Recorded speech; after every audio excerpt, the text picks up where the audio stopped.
tidak pendapat atau tidak sesuai dengan apa yang dijadikan tuntutan mereka, kan upaya hukumnya kan ada. Di sini juga saya hanya menyampaikan bahwa marilah kita gunakanlah koridor hukum.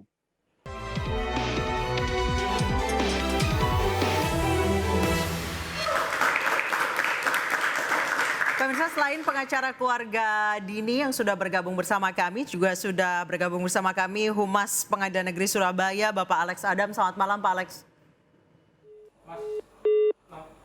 Baik, saya ke Pak Dimas terlebih dahulu. Pak Dimas, hakim seakan-akan mengabaikan seluruh bukti-bukti yang tertuang di persidangan. Saya ingin bertanya, sebenarnya ketika itu seperti apa jalannya persidangan? Sampai tiga-tiganya ini setuju bahwa Dini Sera meninggal dunia karena alkohol. Pak Dimas? Masih mati ya, Mas? Masih. Om, nomor telepon langsung mati? Iya. Pak Dimas, mendengar suara saya? Pak Dimas? Baik, oke, saya ke Bang Saur. Bang Saur, tiga-tiganya setuju kalau Dini Sera meninggal dunia karena alkohol, bukan karena penganiayaan. Tadi Pak Harle dari Kejagung mengatakan bahwa emang bisa alkohol bikin luka majemuk di organ tubuh, di hati. Ini kok bisa tiga-tiganya keputusannya sama? Apa benar ada hengki-pengki katanya kata anggota DPR?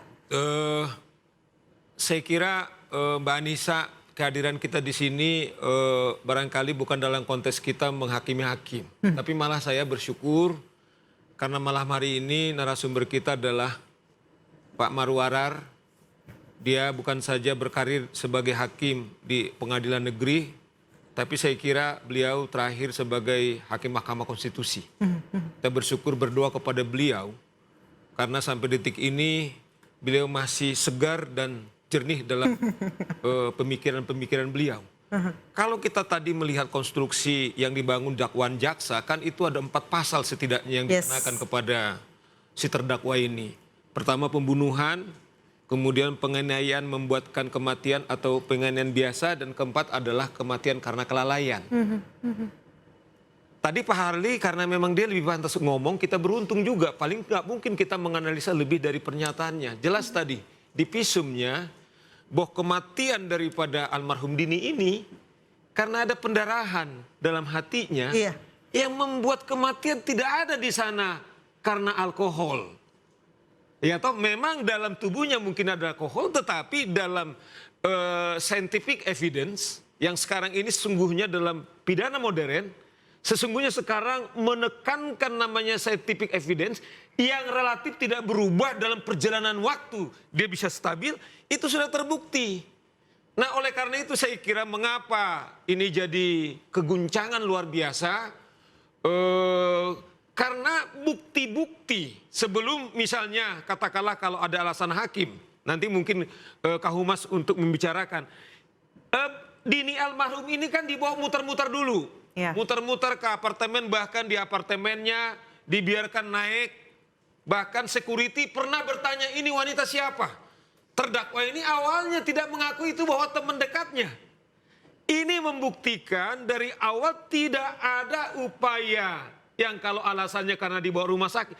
Dibawa di rumah sakit adalah kalau menurut saya adalah upaya untuk menutupi seakan-akan melakukan kebaikan kepada almarhum ini. Nah oleh karena itu saya kira kita bersyukur Kapuspen Kejaksaan tadi sudah declare, kemudian melakukan kasasi. Itu saya kira sudah tepat. Baik. Sekaligus juga pernyataan dari Pak Maru mengatakan hukum kita tidak baik saja. Saya ingat, saya terakhir dalam 3 bulan ini, saya narasumber, kemudian semua agenda-agenda kita sekarang ini adalah dalam konteks hukum yang sedang gelap. Betul. Pina, kemudian Eki Cirebon, sampai sekarang belum selesai. Ternyata ada masalah di sana. Masalah ini lagi. Beberapa waktu yang lalu diwadahi di interupsi ini. Anak kita Afif yang meninggal di Sumatera Barat. Masih gelap. Nah oleh karena itu turut berduka cita bukan saja kepada Dini, tetapi juga keadaan hukum kita. Nah kalau Pak Maru tadi mengatakan, ketika kita diskusi ini Mbak Nisa, Saya kira beberapa hakim agung sekarang dia duduk sebagai terdakwa karena melakukan korupsi. Bahkan kita bersyukur Pak Maruf, Ketua Mahkamah Konstitusi, ketika beliau jadi hakim konstitusi, hari ini juga ketika kita bicara satu-satunya penegak hukum yaitu divonis bersalah seumur hidup karena melakukan korupsi. Maksud saya adalah ini yang tadi Pak Maruf bilang, bagaimana wajah hukum kita. Apakah itu yang terjadi? Kita tidak tahu yang di Surabaya. Sahroni yang mengatakan hengki-pengki, saya nggak berarti. Oke, kita langsung ke PN Surabaya nih, ada Pak Alex Adam. Pak Alex, tanggapan Anda? Mungkin klarifikasi dari pihak Pengadilan Negeri Surabaya seperti apa? Pak Alex. Halo, malam. Ya, Pak Alex mungkin boleh langsung klarifikasi dari PN Surabaya seperti apa? Lagi ramai di demo setiap hari bahkan. Baik, selamat malam. Sebelumnya saya sapa dulu Pak Marwara Syarif yang mulia, selaku dosen saya juga dulu, dan juga kepada Bang Saur dan juga Pak Dimas di sana. Baik, Alex, terima kasih Pak Alex. Seperti yang saya dengar tadi, bahwa benar perkara ini memang terjadi dan disidangkan di Pengadilan Negeri Surabaya dan diputus pada tanggal 24 Juli 2024. Setelah putus itu, ya perkara ini seperti kita ketahui ya menjadi viral, menjadi hits, dan menjadi pembicaraan. Yang ingin saya sampaikan dan juga ingin saya klarifikasi bahwa saya pernah menyampaikan ini proses biasa. Maksudnya proses biasa itu di dalam suatu persidangan. Bahwa setiap perkara itu kan pasti diputus. Proses itu biasa. Putus itu kalau perkara pidana kan ada yang dinyatakan bersalah, ada yang dihukum, dan juga ada juga yang dibebaskan. Prosesnya biasa seperti itu. Namun apabila suatu pihak dalam hal ini adalah korban yang diwakili negara melalui penuntut umum tidak pendapat atau tidak sesuai dengan apa yang dijadikan tuntutan mereka, kan upaya hukumnya kan ada. Di sini juga saya hanya menyampaikan bahwa marilah kita gunakanlah koridor hukum. Ini putusan bebas, artinya putusan ini harus kasasi. Manfaatkanlah putusan kasasi ini seperti yang disampaikan oleh Kapus Penkum Kejaksaan Agung Pak Harli tadi, justru saya sangat dukung. Karena itu manfaatkanlah. Karena itulah upaya terhadap putusan itu apabila ingin dikoreksi atau ingin diperbaiki. Karena nanti perkara tersebut akan dinilai dan akan disidangkan kembali oleh hakim di Mahkamah Agung, oleh hakim agung. Karena memang ada